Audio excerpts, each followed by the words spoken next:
قرض بانک و تجارت، درستی نظارت، طرز حلال شفا، همکاری وعده وفا، احکام هجرت، سفر، طبق شریعت نظر، این همه در برنامه ترازوی عمل.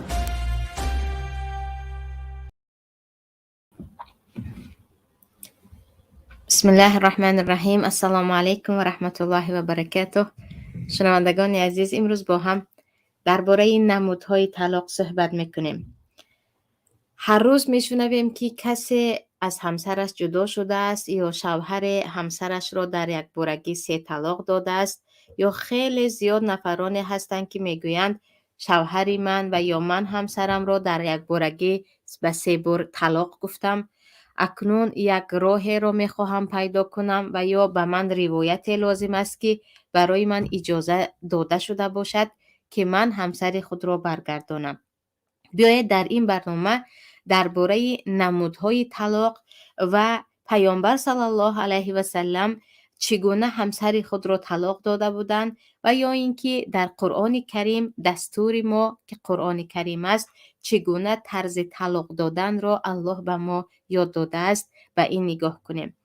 اولا همه می‌دانیم که یکی از عامل‌های پراکنده شدن عائله و تماما سرسام گشتن کودک‌ها این طلاق میباشد. برای همین هم در محادث در ابو داود است که ابغض الحلال عند الله طلاق،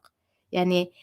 بددیده ترین شده حلال در نزد پروردگار این طلاق است. برای آن که با آمدن طلاق و یا با صادر شدن طلاق که عقد نکاح 2 نفر تماما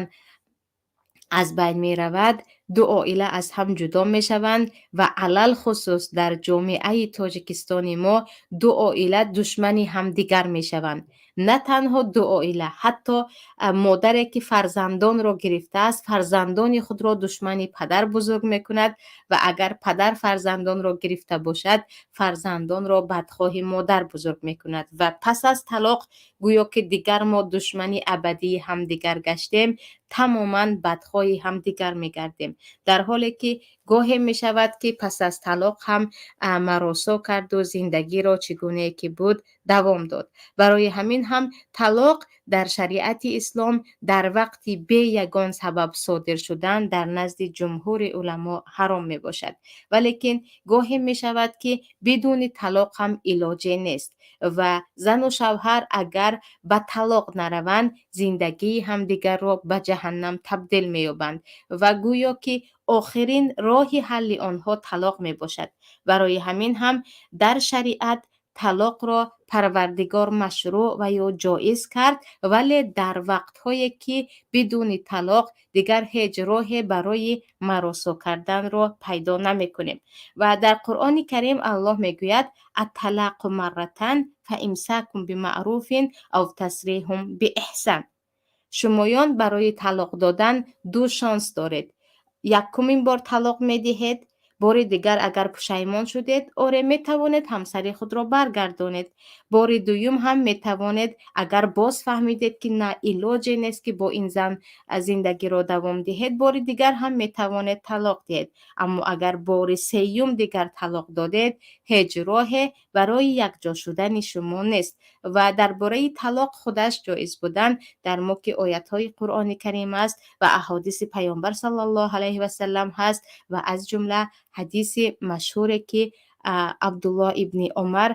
پسر عمر خطاب رضی الله عنهما اجمعین همسر خود را طلاق میدهند و پیامبر صلی الله علیه و سلم وقتی میفهمند که عبدالله ابن عمر در وقت حیض همسر خود را طلاق دادند و عمر میگویند بگویید که شما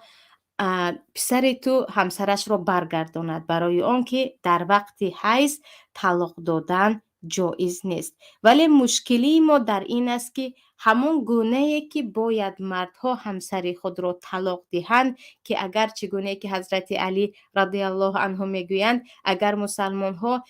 طلاق را همان گونه‌ای که الله فرموده است و پیامبر فرمودند، یعنی مطابق شریعت اسلام طلاق دهند، هرگز جای برای پشیمان شدن نمیماند. ولی مشکلی ما در آن است که حتی طلاق را هم به بدعت تبدیل دادیم و نمودهای طلاقی که در شریعت بدعت است، گناه است و در نزد جمهور علما از جمله در مذهب امام ابو حنیفه رحمت الله علیه حتی گناه کبیره است، همین نمود طلاق در ما خیلی خیلی پهن شده است و مردم همیشه همین نمود طلاق را تقریبا در وقت طلاق دادن اجرا میکنند. از روی اگر سنت نگاه کنیم و از روی قرآن کریم نگاه کنیم، پیامبر صلی الله علیه و سلم در حیاتشان یگان همسر خود را به یک بارگی 3 بار طلاق داده نبودند و یا اینکه یگان صحابه که از همسر خود جدا شدنی بود یک بار پیامبر به او بگو 3 طلاق دهد نگفته بودند، بلکه برعکس این در ما حدیث در سنن ابو داوود است که وقتی که یک مرد به نزد پیامبر آمده میگوید که من همسرم را یک بار 3 طلاق کردم، پیامبر میگویند آیا شما با کتاب الله بازی میکنید؟ آیا شما شریعت الله را مسخره میگیرید در حالی که من در بین شما هستم؟ اگر طلاق دادنی هستی 1 طلاق گو. با همین 1 طلاق اگر تو کاملا جدا شدنی شدی، اگر زنی تو عده‌اش گذشت، یعنی 3 بار حیض شد و پاک شد، در بعد از این اگر نخواستی بر نمیگردانی، همسر تو میتواند به نفر دیگر ازدواج کند. اما وقتی که به یک بارگی 3 طلاق گفتی، دیگر راهی برگردانیدن نیست. برای همین هم در نزد جمهور علما طلاق به 2 تقسیم می شود. طلاقی که بدعی هست، یعنی به شریعت رابطه ندارد، شریعت این گونه طلاق را اصلا گناه میداند، و طلاقی که سنی است، از طریقه سنت طرز طلاق دادن است که این گونه طلاق را خیلی زود برهم زدن هم آسان می باشد. اما طلاقی که طلاق بدعتی است و حتی این نمود طلاق دادگان همهشان گناهگار می شوند، آن هم گناه عادی و گناه کبیره داخل می شوند. اول شده طلاقی که به یک بارگی 3 طلاق را دادم و یا 2 طلاق را دادم و یا 4 و یا در جایهای ما 1000 و تا از این زیادتر رو میگویند. یعنی هر طلاقی که 1 طلاق نه و از 1 طلاق زیاد را یک بار به دهان می آورند، خواه 3 طلاق، خواه 1000 طلاق، خواه 100 طلاق، این همش طلاق های بدعتی می باشد. و این چنین طلاق دادن زن در وقت حیض بودنش و یا در وقت نفاس بودنش و یا اینکه زنی که از حیض پاک شد و در حالت طهور و یا پاکی است و همسرش با او جما کرده او را طلاق می دهد، این نمود طلاق ها همش طلاق های بدعتی هست. و وقتی که پسر عمر عبدالله ابن عمر همسر خود را در وقت حیض بودنش طلاق می دهند، پیامبر صلی الله علیه و سلم می گویند عمر به پسرت بگو آن همسرش را برگرداند. اگرچه اینجا 1 طلاق داده بودن، میگویند در وقت حیض که او طلاق داده است بگو برگرداند، سپس همسرش از حیض پاک شود و طاهر شود، بعد از این 1 بار دیگر حیض شود و بعد از حیض شدن وقتی که طاهر شد به اون نزدیکی نکرده او را طلاق دهد، برای آنکه اگر یک نزدیکی کرد و حامله دار شد این برای زن جور است، برای آنکه او 3 ماه نه و 9 ماه باید انتظار شود تا اینکه عده‌اش گذرد و کاملا از نکاح این مرد خود خارج شود. پس این طلاق هایی که امروز تقریبا همیشه میشنویم که در تلفن به 1 بارگی 3 طلاق گفته است، به همسرش خط کرده است و 3 طلاق را دادم گفته است و یا اینکه در نزد همه 100 طلاق را دادم گفت، اینها همش طلاق بدعتی است، طلاقی که گوینده اش گناهگار می شود. و عجیبش این است که در نزد جمهور علما به جز 2-3 نفر هر کسی که در 1 بارگی 3 طلاق گفت دیگر راهی چاره برای نکاح کردن او نیست و جز بعضی روایت هایی که از ابن تیمیه و بعضی از علمای معاصر آمده است که کمی بعد دربارش میگوییم. اما طلاق سنی چطور است؟ طلاق سنی اگر مرد از همسر خود جدا شدنی شد در وقت حیضش نه، وقتی که زن از حیض پاک شد در وقت طاهر بودن و اون نزدیکی نکرده تو را طلاقت را دادم میگوید یا یک طلاقت را دادم میگوید یا چیزی را میگوید که معنای طلاق را میدهد و قلبش هم نیتش هم طلاق است. مثل اینکه پیامبر صلی الله علیه و سلم وقتی دختری را از دختر جون یا امیمه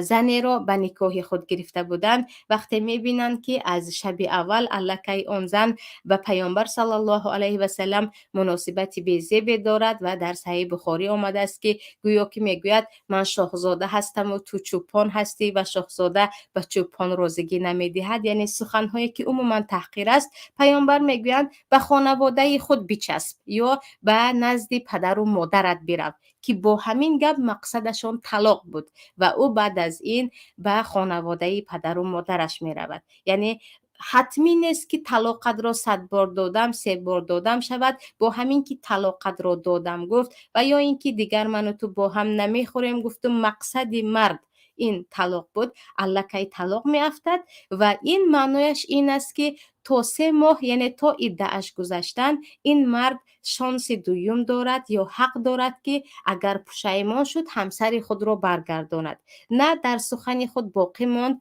و یقین می‌داند که با این زن زندگی را دوام داده نمی‌تواند، با همین دیگر او را بر نمی‌گرداند و پس از 3 ماه گذشتن یا 3 بار حیض شده از حیض پاک شدن زن دیگر اینها کاملا از هم جدا به هم بیگانه می‌شوند. اگر مبادا یک جا شدن برای اینکه فقط یکم طلاق بود، اینها می‌توانند از نو طلاق نو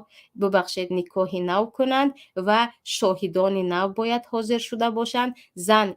خودش راضی باشد، ولی زن پدر و یا برادر یا تقا عموی یکی از خویشاوندان مرد زن راضی باشد و نزدیکتر و نزدیکتر حقدارتر است به ولی شدن و البته با مهر نو. یعنی کسی که همسر خود را یک بار طلاق داد با همین اینها کاملا جدا شده میتوانند و مرد اگر در مدت 3 ماه یا تا 3 بار حیض شدن زن پشیمان شده همسرش را برنگردانید کاملا اینها جدا هستند. لیکن برای اینها شانس است که همیشه اگر باز پس از 1 سال، پس از 2 سال، پس از 6 ماه اگر خواستند از نو نکاح نو میکنند و با همدیگر از نو ازدواج میکنند. ولی اگر طلاق بدعتی صورت گیرد و مرد در یک بارگی 3 طلاقت را دادم 10 طلاقت را دادم، یعنی از 3 طلاق بالا و خود 3 طلاق را گفت، اینها دیگر اگرچه پشیمان شوند هم پس از 1 سال 10 ماه 6 ماه 7 ماه کی هم که باشد هرگز یک جا شده نمیتواند، مگر اینکه به تقدیر الله این زن خودش ازدواج کند و از آن شوهر دویمش هم به یگان تقدیر الله نه به خاطر حلال شدن که گناهی کبیره است از او باز برایت. در این وقت چون زن یک بار شوهر کرده جدا شد باز اینها میتوانند یک جا شوند. برای همین اینجا مشکلی اکثریت برادران ما و خواهران خصوصا تاجیکستان در این است که در یک بارگی به زبان 3 طلاق رو می آورند، پس از این دامولا به آن دامولا، از این طالب علم و آن طالب علم دویده میگردن که خواهش میکنیم به ما روایت بیارید برای اون که در یک بارگی 3 طلاق گفت و پشیمان شد و 5 فرزند دارد 6 فرزند دارد. عیناً همین مسئله در زمان عبدالله ابن عباس پس از مرگ پیامبر صلی الله علیه و سلم رخ داده بود. حدیث در سنن ابو داود است. بار مرد به نزد عبدالله ابن عباس آمده میگوید چیکار کنم که من در یک بارگی همسرم را 3 طلاق دادم، من چیکار کنم؟ عبدالله ابن عباس کمی فکر میکنند، سپس میگویند شمایان میگویند احمقی میکنید، طلاقی که الله به ما امر کرده است پیامبر آن را به ما یاد داده اند آن نمود طلاق نمیدهید. سپس عبدالله ابن عباس به من کمک کن، به من فتوا بیار گویم به نزد من می آید. وقتی که تو خودت با همین احمقیت به شریعت رعایت نمی کنی و در یک بارگی 3 طلاق می دهی، پس با همین 3 طلاق دیگر هرگز یک جا شده نمیتوانی و از من چیزی رو هم نپرس. و این رو ببینید که حتی عبدالله ابن عباس به مردی که در یک بارگی 3 طلاق گفته بود میگویند برای تو من یگان راه پیدا نمی کنم، 3 طلاق است و با همین زندگی شما تمام شد. ولی اینجا چیزی دیگر هم هست. اگر به خود با سخن عبدالله ابن عباس در صحیح مسلم نگاه کنیم، عبدالله ابن عباس میگویند در زمان پیامبر، این چونین در زمان ابوبکر صدیق و در تقریبا 1 سال یا 2 سال اول خلافت حضرت عمر، وقتی مرد زنش را 3 طلاق یا از 3 طلاق زیاد طلاق میداد، آن را 1 طلاق حساب میکردند، مادامی که در یک مجلس، یعنی در یک وقت طلاق میداد. تا اینکه پس از 2 سال خلافت حضرت عمر الکی مردم طلاق را خیلی سبک گرفتند و مردها من 1000 طلاق را دادم، 100 طلاق را دادم، یعنی طلاق را برای خود یک بازیچه گرفتند. بعد از این حضرت عمر گفتند الله برای شما فرصت داده بود، شما فرصت خود را به شتاب یعنی به نابود کردن شروع کردید. از این به پس هر کسی که همسرش را 3 طلاق یا از 3 طلاق زیاد در یک وقت گفت، دیگر 3 طلاق است. و به این صحابگان همه راضی شدند و حتی اجماع شد و بعد از خلافت حضرت عمر هر کسی که 3 طلاق می گفت، یک باره 3 طلاقش هرگز به 1 طلاق نمی فرامد. و این تا اینکه تمامی حتی صاحبان مذهب از جمله ابو حنیفه رحمت الله علیه، امام مالک، امام شافعی، امام احمد، همهشان رحمت الله علیه مجمعین اتفاق هستند که به یک بارگی کسی که 3 طلاق گفت، هیچ راهی چاره نیست که آنها را از نو نکاح کنید. با همین آنها کاملا از هم جدا هستند. چگونه که گفتیم مگر زنی شوهر کرد و آن شوهرش مرد یا پس از چند سال طلاق خورد، یا اینکه یک تقدیر به آن آمد که پس از چند سال اینها باز با هم روبرو شدن، این هم از شوهرش جدا است، این هم از زنش جدا است. ولی اینجا اکثریت الان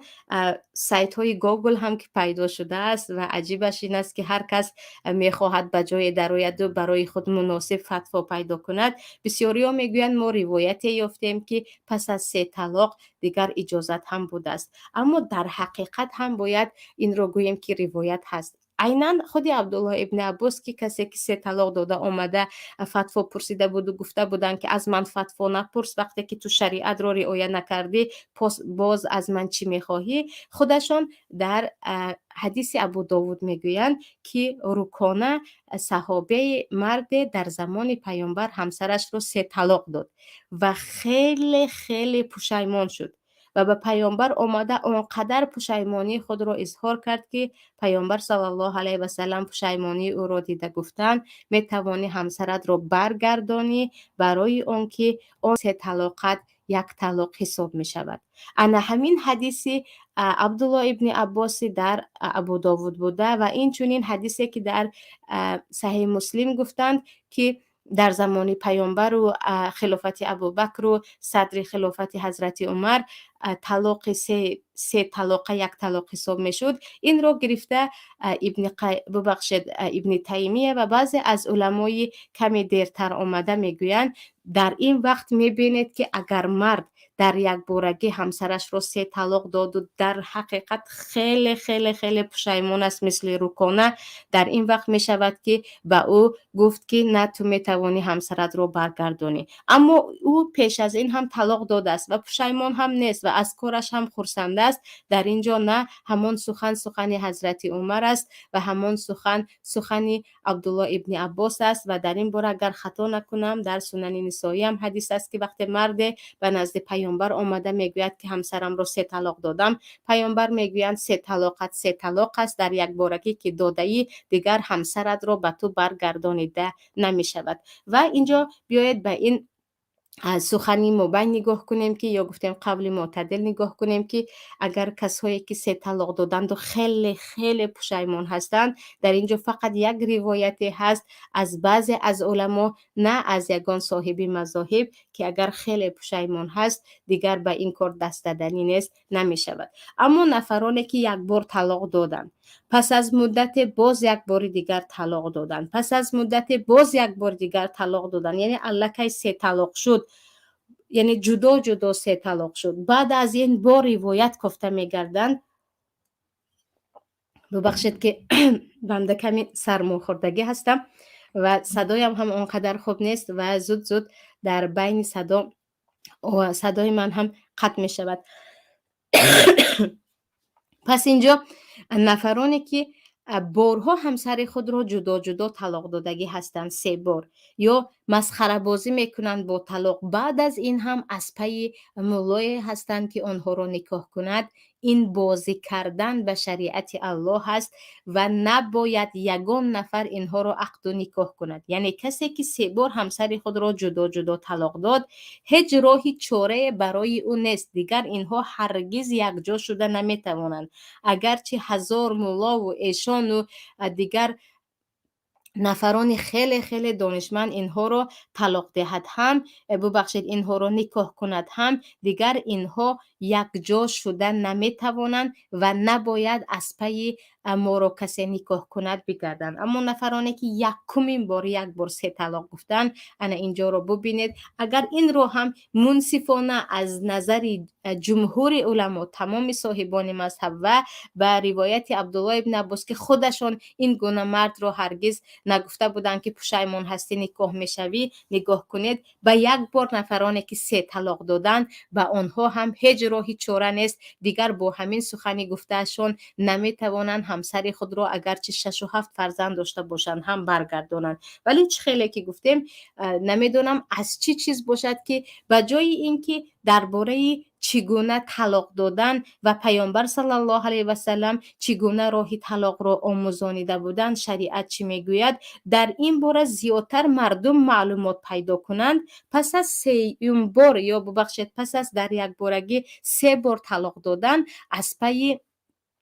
بهانه‌کاوی یا از پی برای خود فتوا گفتن می‌گردند. یعنی در وقتی که 3 طلاق را یک باره به زبان آوردن و بدون هیچ شاهد، بدون هیچ فکر که اگر پس از این من پشیمان شوم چه خیل می شود، آیا برای من هیچ شانسی هست که همسرم رو برگردانم، در این باره چیزی نمیگویند. ولی بعد از 3 طلاق دادن، از این نفر به آن نفر دویده میگردند که برای من یک علاج کنید، روایتی پیدا کنید که من همسر خود را برگردانم. برای همین وقتی از طلاق سنی داده می شود، طلاقی که 1 بار طلاق را دادم میگویند، بعد از این اگر شما نخواستید کاملا با همین از همسر خود جدا می شوید. فقط مدت 3 ماه هنوز، یعنی وقتی که شوهر همسر خود را طلاق می دهد، آن هم 1 طلاق یا بار دوم اگر طلاق می دهد، اینها تا مدتی که زن در عده‌اش هست، یعنی اگر حیض می بیند در 3 ماه اول هست، اینها همچون زن و شوهر به هم حساب می شوند. برای همین الله می گوید یا ایها النبی اذا طلقتم النساء فطلقوهن لعدتهن و احصوا العده واتقوا الله ربكم لا تخرجوهن من بیوتهن ولا یخرجن الا ان یأتین بفاحشه مبینه. ای پیامبر، و البته که وقتی به پیامبر ندا می شود، امتان پیامبر هم صلی الله علیه و سلم به این داخل می شوند. وقتی همسران خود را طلاق دادید، در وقت عده‌شان، یعنی در وقت از حیض پاک بودنشان جما نکرده، که این را خود پیامبر در حدیث بخاری فهماندگی هستند، در این وقت طلاق دید. زن را در وقت حیض بودنش طلاق دادن بدعت است. زن را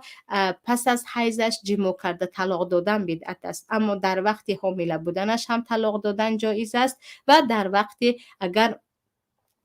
بعد از حیض پاک شدنش نزدیکی نکرده طلاق دادن جایز است. و الله میگوید در همین وقت طلاق دهید و از الله بترسید، از خانه هایتان آنها را بیرون نکنید و آنها نیز نباید خانه شوهر را ترک کنند الا ان یأتین بفاحشه مبینه، مگر اینکه زن کاری را کند که دیگر علاج همراه او در وقت عده‌اش هم در خانه صبر کردن نمی شود، مثل اینکه خیلی زیاد اذیت میرساند به شوهر و خانواده شوهر، یا اینکه بیروحی هست که بیروحگی میکنند. و اینجا ببینیم که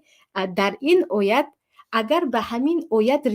رعایت کرده شود، عمل کرده شود، تقریبا حتی طلاق ها از بین می رود. یعنی موافق این آیت قرآن کریم، مردها وقتی از همسر خود جدا شدنی هستند، طلاق را داده میگویند، یعنی 1 طلاق میدهند، سپس در همان خانه با هم زندگی را دوام میدهند، فقط از هم دیگر جدا، یعنی شوهر در دیگر غرفه، زن در دیگر غرفه. اما زن با آرایش بدون حجاب هم میتواند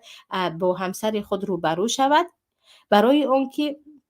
هنوز هم همسر او باقی مانده است، اما این در مدتی 3 ماه یا همان عده‌ای که انتظار است. و در این وقت اگر همین در داخل 3 ماه اگر شوهر پشیمان شد و یا همسرش رو دید و در یک خانه که هستن گفت نه من با این صبر کرده زندگی رو دوام دهم، علل خصوص کودک داشته باشد، کودک ها رو که وقتی پدر یا مادر میبیند دیگر قلبش برای کودک میسوزد، میگوید نه کودکم رو از خود جدا نکنم و گفت بیا با هم زندگی رو دوام میدیم. همین کلمه بیا با هم زندگی رو دوام میدیم الکی اینها با هم یک جایه میشوند. در مدت 3 ماه اولی که یک طلاق از بین گذشت یا یک طلاق داد، یگان نکاح نو، یگان مهر نو دامولا آوردن حتمی نیست. این هم یک خرافات تاجیکی هست که اگر مرد زنش رو یک طلاق داده باشد پس از 1 روز یا همان روز پشیمان شود، همان روز حتما نکاح میکنند، گویا که پس از طلاق نکاح حتمی و حتمی است. ولیکن تا مدتی که عده نگذشت نکاح هرگز حتمی نیست و حتی این گونه نکاح هم بدعتی می شود. و الله میگوید در سوره طلاق شما وقتی همسران خود را موافق سنت و موافق شریعت طلاق دادید، زنهای خود را از خانه نرانید، از خانه رو طلاقت را دادم گویان و زنها نیز مرا طلاقم را دادی گویان از خانه برآمده نروند. در همون خانه خودشان، در خانه خودتان زندگی را تا اینکه از عده‌اش نگذشت دوام دهید. و این حکمت پروردگار است که ببینید که در ما مجردی مرد طلاقت را دادم گفتن یا خانواده شوهر عروس را از خانه میرانند یا خود داماد عروس را من طلاقت را دادم زود به نزد پدر و مادرت رو گویان میراند، یا اینکه خود عروس همین که کلمه طلاق را شنید یا زن کلمه طلاق را شنید گریه کنان چیز چارش را گیران دویده دویده به خانه پدر و مادرش میرود. و دیگر اینها این مشکلیه که بود زیاد و زیاد کردن میگیرند و هرگز حل نمی شود. اما اگر موافق شریعت زن در خانه شوهرش تا تمام شدن عده‌اش انتظار شود، اینها شاید همدیگر را دیدن و زن و شوهر در 2 غرفه جدا فرزندها هستند، اگر فرزند نداشته باشند هم کمی از هم جدا هستند و همدیگر را میبینند، مثل قهر زندگی میکنند. شاید گفتن نه بهترش این است که ما زندگی را دوام دهیم، ولی ما کاملا خلاف شریعت طلاق میدهیم. طلاق ها هم خیلی زیاد هستند، پشیمانی ها هم زیاد هستند و هرگز نشنیده ایم بجز یک گروهی اندک قلیل که پس از طلاق از خود راضی باشند. اکثریت طلاق دادگان و طلاق خوردگان خود پشیمان هستند که از آن بدتر زندگی را صاحب شدیم و بهترش را نه. ولی چگونه که گفتیم مشکلی ما در آن است که هم طلاقمان خلاف شریعت هست، هم انتظار عده شدنمان و هم از پی روایت گشتنمان و بعد از این همیشه واویلا میکنیم و حسرت میخوریم و چیکار کردن رو نمیدونیم. ولی طلاق سنی نفران را یعنی مسلمان ها را هرگز به پشیمانی نمیبرد و پیامبر صلی الله علیه و سلم حتی حفصه دختر عمر خطاب را هم یک بار در بعضی روایت ها 2 بار طلاق داده بودند جدا جدا، ولی باز برگردانیدند و حفصه ام المؤمنین هنوز هم هستند و زندگی را دوام داده بودند. یعنی از روی شریعت طلاق دادن این یک نعمتی هست که مرد باز اگر پشیمان شد حتی پس از گذشتن عده هم با همسر خود زندگی را دوام داده میتواند. و اینجا درباره طلاق وقتی گفتیم طلاق بدعتی هست و طلاق شرعی یا سنتی هست، دیدیم که طلاق بدعتی تا چی اندازه به مسلمان ها به جامعه اسلامی ضرر میرساند. ولیکن اینجا چیزی دیگر هم هست. اگرچه طلاق در وقت حیض بودن زن طلاق دادن گناهی کبیره است و یا اینکه در یک بارگی 3 بار طلاق دادن گناهی کبیره است و یا اینکه در وقت با زن پس از پاک شدنش نزدیکی کرده طلاق دادن گناهی کبیره است، در نزد جمهور علما این طلاق واقع می شود و در صحیح بخاری قول خودی ابن عمر هست که میگویند همون طلاقی که در وقت حیض همسرم را داده بودم اون طلاق را به من یک طلاق حساب کردند. یعنی اگرچه من گناهگار شدم و طلاق من بدعتی بود که در وقت حیضش همسرم را طلاق دادم، ولی اون طلاق حساب شد و برای همین هم در نزد جمهور علما 3 طلاق در یک وقت از زبان برآمدن اگرچه گناه کبیر است، اما اون طلاق حساب می شود. ولی چیزهای دیگر هم هست که خیلی زیاد درباره‌اش سوال می شود و این یک چیزی است که خیلی اساساً اگر نگاه کنیم انسان را غمگین هم می کند. یعنی گویا که آخرین سلاح مردها و یا اینکه آخرین انتقامگیری این طلاق باشد. اکثریت مردهای ما میگویند طلاقت را میدهم، اگر همین کارو کردی میبینی به نزدیکی طلاقت را میدهم، اصلا تو کتی من زندگی کردن نمیتوانم، اگر نگاه کنیم مثل تو من زن نمیخواهم. یعنی این گونه کلمه ها خیلی زیاد است و خواهران زیادی هستند که میپرسند که آیا همین گپ را که شوهرم گفت که طلاقت را میدهم، من طلاقت را انشاءالله میدهم، این طلاق می شود یا طلاق نمی شود؟ برای همین هم کلمه هایی که